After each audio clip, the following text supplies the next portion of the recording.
చింతపండుల mix చేద్దాం, కలుపుకుందాం కొద్దిసేపు.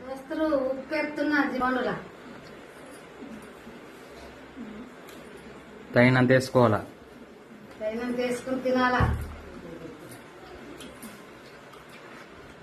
కలుపుకుందాం. వీళ్ళు వేసేది ఏంటంటే ఇది పాతకాలం స్టైల్ అన్నట్టు. ఇప్పుడు కొత్త కాలం స్టైల్ ఏం చేస్తారు అంటే మనం వేరే అనుతున్నాం అన్నట్టు. ఇది పాతకాలం అన్నట్టు. ఇంట్లోనే పసుపు, కారం, ఉప్పు, ఇప్పుడు కొద్దిగా పసుపు ఎత్తురు, మళ్ళీ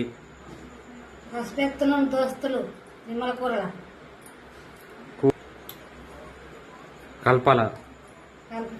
ఈ నూనెలా ఎంచి మంచిగా ఉల్లిగడ్డలు నూరి ఇంట్లోనే కలుపుతారు అన్నట్టు. ఇప్పుడు ఈ ఉల్లిగడ్డ నూరిందును ఇది కుడక కూడా మంచిగా ఎంచి పట్టిరు, గ్రైండర్ పట్టిరు అన్నట్టు. దంచితే మంచిగా ఉంటుంది, గ్రైండర్ కాదు.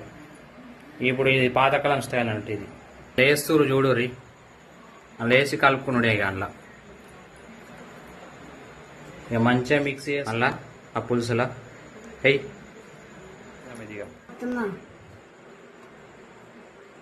తగినంత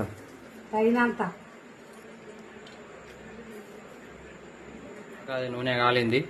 ఆవాలు, మెంతులు, జీలకర్ర దంచి పెట్టుకున్నారు అన్నట్టు. ఫస్ట్ ఇదేందో పాత కాలం చేసుకున్న స్టైల్ చేస్తున్నా. ఇప్పుడు మసాలా వేసేస్తున్నది. మంచిగా మిక్స్ చేసుకుందాం మసాలాలో.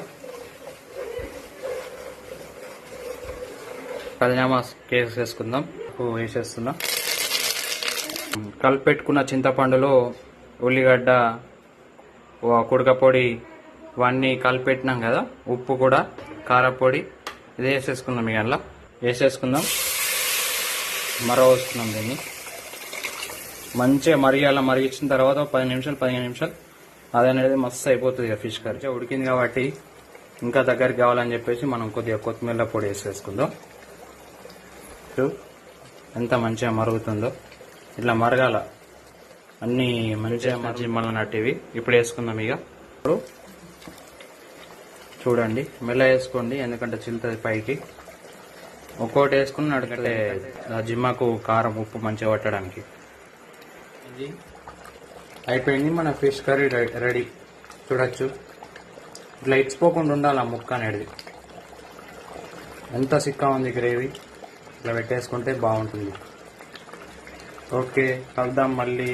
Like and subscribe please. Follow more videos.